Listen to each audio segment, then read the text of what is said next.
Já vamos terminar, mas pronto, já agora acabamos isto.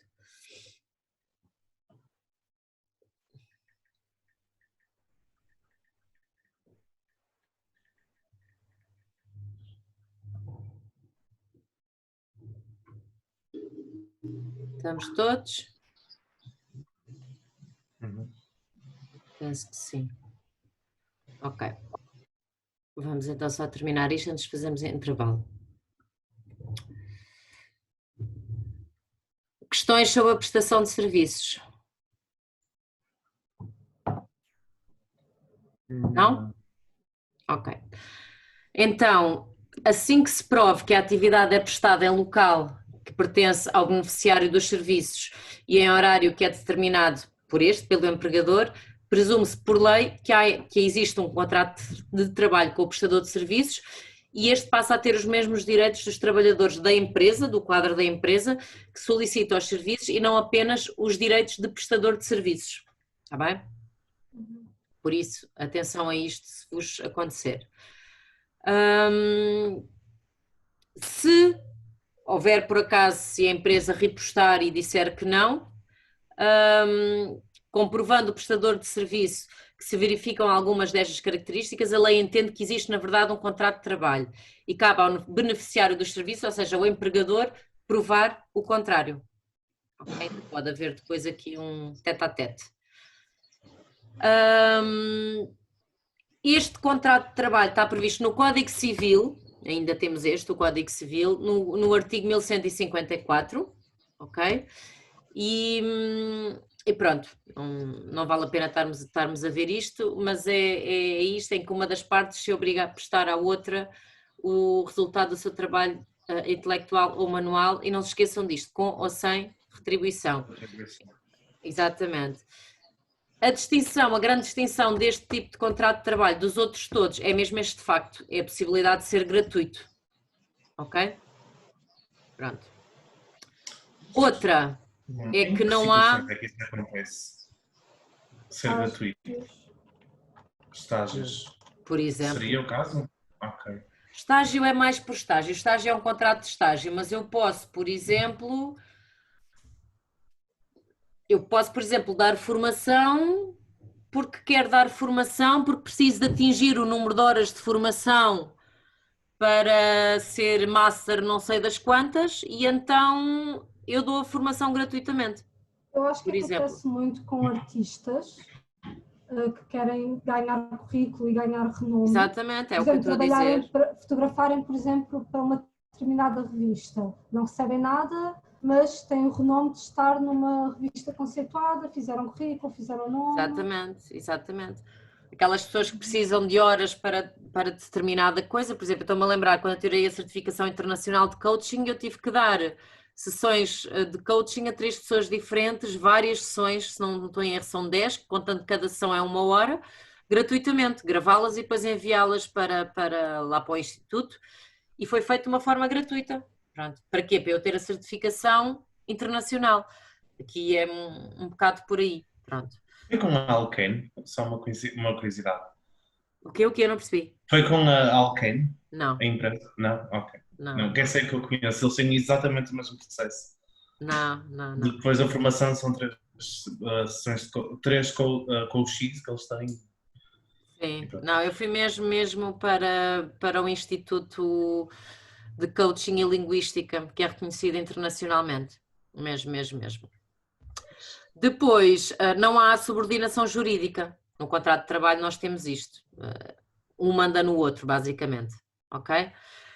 Aqui não há essa dependência, não há essa subordinação. O trabalhador só se obriga a proporcionar a outra o resultado do trabalho e tem toda a liberdade de organizar e tomar as estratégias e fazer como entender para o que interessa é o resultado, para que o resultado aconteça. Está bem? Relativamente a estes direitos dos trabalhadores independentes, achei curioso passar isto para vocês, caso seja esta a vossa realidade.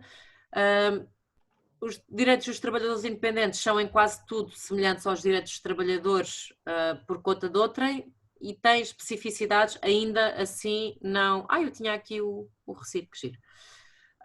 Ainda assim não... não têm os mesmos direitos a 100%, mas para lá caminhamos. Subsídio de doença, têm direito ao subsídio de doença, têm direito aos subsídios de parentalidade, igual, a mesma coisa, não vamos estar aqui a falar porque já falámos neles. Subsídio por doenças profissionais, ok? Faço aqui a diferença de prestações em espécie e pecuniárias. Vocês sabem a diferença? Não? Alguém sabe? Não? Pronto. Em pecuniárias são em dinheiro, em espécie são este exemplo. Por exemplo, vales, natureza médica, cirúrgica, farmacêutica, hospitalar, ok?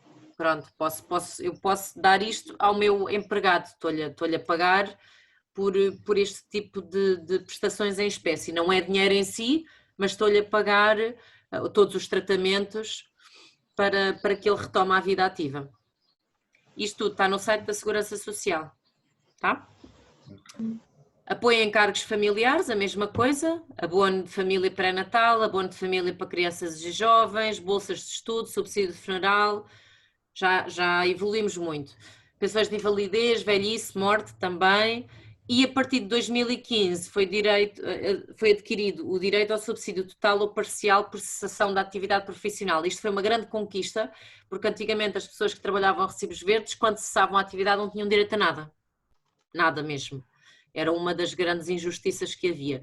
E desde 2015 que isto mudou, ligeiramente, porque mantém-se a nuance para que isto se efetive, é só para quem depende economicamente de uma única entidade contratante. Ou seja, por exemplo, se tivesse isto com a do Peter e trabalhasse só para eles, tinha direito, se cessasse a atividade, mas se já trabalhasse para várias empresas de formação, já não teria este direito. Ok? Está tudo com cara de sono. Direito à isenção das contribuições. Ok? E lá está aqui. Desde que respeite um dos seguintes requisitos. Quando é que são isenções? Trabalhador por conta de outrem com uma média de remuneração mensal igual ou superior a 419,22 euros, é que não existe a relação entre as duas entidades empregadoras, não ter rendimentos considerados relevantes superiores a 5.000 e não sei quantos euros, ou seja, 12 vezes o IA. E pronto, é mais ou menos aquilo que eu vos disse, dentro dos contratos de trabalho. Depois temos aqui estes valores. Tá? Eu juro que eu calmo com os trabalhadores independentes, depois fazemos intervalo e já voltamos. Deveres dos trabalhadores independentes. Têm sempre que abrir atividade, se não é ilegal, abrir no site das finanças. Têm que pagar as contribuições, se assim for. Declarar os rendimentos. Isto aparece depois na folhinha anual que fazemos de IRS, tem lá uma parte mesmo para os trabalhadores independentes.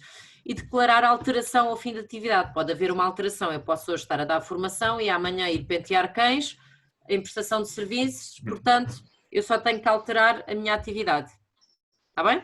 Pode ter uma atividade de cada vez? Não tenho que ter uma atividade de cada vez, mas se a minha atividade se alterar, por exemplo, eu agora tenho aberto como formação, e se essa minha atividade se alterar para pentear cães, eu tenho que lá pôr que se alterou para pentear cães. Ok? Se eu abrir uma... duas atividades ao mesmo tempo. Exatamente. Posso abrir outra para pentear cães, de facto. Ok? Depende. Eu imagino alguém nas finanças a ver a descrição da atividade. Trancinhas nos cães. Por exemplo. Há massagens, há quem faça massagens a cães. Exatamente. Uma profissão. Spa. Não, porque eles também têm dores musculares, eles também fazem fisioterapias, eles também fazem essas. Eles são uns fofos. São uns fofos. Eu antes de acabarmos a formação mostro-vos a minha Eva. Ela agora está de castigo porque destruiu uma cozinha e partiu lá muita coisa. Portanto, está de castigo. E o Adão, Stora? O Adão não vem. Aqui em casa já há muitos Adões. Já tenho 4 Adões. E só sou eu e a minha Eva. Exatamente. E se tudo correr bem, há de vir a Lara para fazer aí uma outra labradora para fazer pandan com esta, que eu quero ver mesmo se me destroem a casa toda. Mas aqui só aceito mulheres. Homens já acabaram. Já dei para esse peditório. Pronto. Para rescindir contrato de prestação de serviços, devem respeitar os prazos de comunicação que estão estabelecidos no contrato, já está lá escrito, e se uma das duas partes rescindir, terá que pagar o que já tiver sido efetivamente cumprido. Pronto, ok, normalíssimo. Pronto. Aqui foi só uma curiosidade, porque mudaram algumas coisas com esta situação pandémica e eu achei que se calhar algum de vocês estaria em condições de desacontecer trabalhar em recibos verdes e ficam a saber desta parte, é só assim um extra. Houve alterações, as empresas, toda a gente sabe que adotaram grandemente o teletrabalho, mas para além disso, o Governo decretou medidas de apoio aos trabalhadores impossibilitados de exercer a sua atividade em tempos de quarentena e isolamento. E então há apoios que são mesmo dedicados a essas pessoas, trabalhadores independentes, nomeadamente, por exemplo, os casamentos, que foram durante muito tempo, e agora existem casamentos, mas que vão muito poucas pessoas, pronto. Houve apoios específicos dedicados aos trabalhadores independentes e com contratos de prestação de serviços. Se alguém estiver interessado, está aqui no Economista, onde eu gosto de ir ver, os apoios que houve extraordinários aos trabalhadores independentes e que agora serão provavelmente alargados até 2021, uma vez que isto está a piorar. Vamos para o intervalo? Sim. Pronto. Então vá, até já. Até já. Hum.